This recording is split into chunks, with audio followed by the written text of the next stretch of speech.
Long before cruise ships and airports, the Bahamas were home to the Lucayans, a peaceful branch of the Taino people. They arrived from Hispaniola and Cuba around 800–1000 AD, navigating vast ocean distances in dugout canoes. The Lucayans built a society based on fishing, farming, and harmony with nature. But their paradise was shattered in 1492 when Christopher Columbus stepped onto the island of Guanahani, now known as San Salvador. It was the first landfall of his fateful voyage to the New World. Within just 25 years, the entire Lucayan population, over 40,000 people, had been enslaved, relocated, or killed by Spanish colonizers. Their culture was wiped out, and the islands fell silent. For over a century, the Bahamas were a no-man's land. Spain had little use for the flat, reef-filled islands, but by the 1600s, another power entered the picture: England. Settlers from Bermuda tried and failed to colonize the islands, but by the late 1600s, the Bahamas became something else entirely: a pirate haven. The capital, Nassau, was declared the Republic of Pirates, home to the most infamous names in pirate lore: Blackbeard, Calico Jack, and Anne Bonny. These rebels ruled the sea, looting Spanish ships and carving out their own kingdom with no laws and no masters. For a time, Nassau was wild, lawless, and thrilling, but the British couldn't allow it to last. By 1718, the Crown sent Woodes Rogers, a former pirate hunter, to clean up the Bahamas and reclaim control. The Pirate Republic fell. British rule tightened. A new chapter began.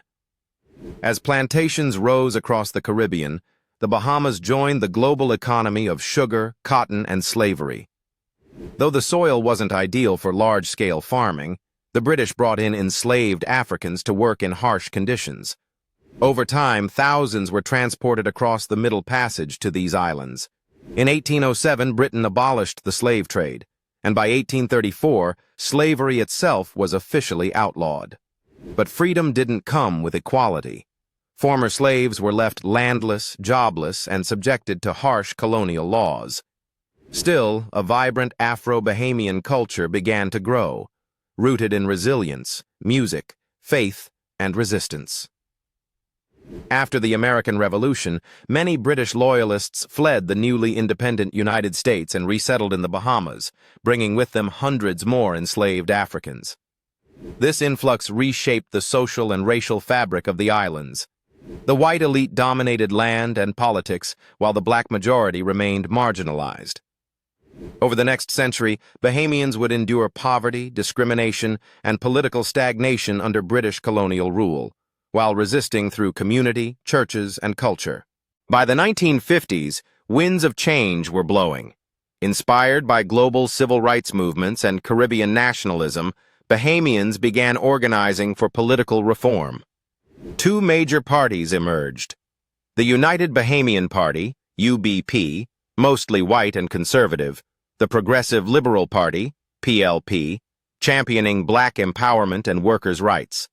Under the leadership of Sir Lyndon Pindling, the PLP rose to power in 1967, marking the beginning of majority rule.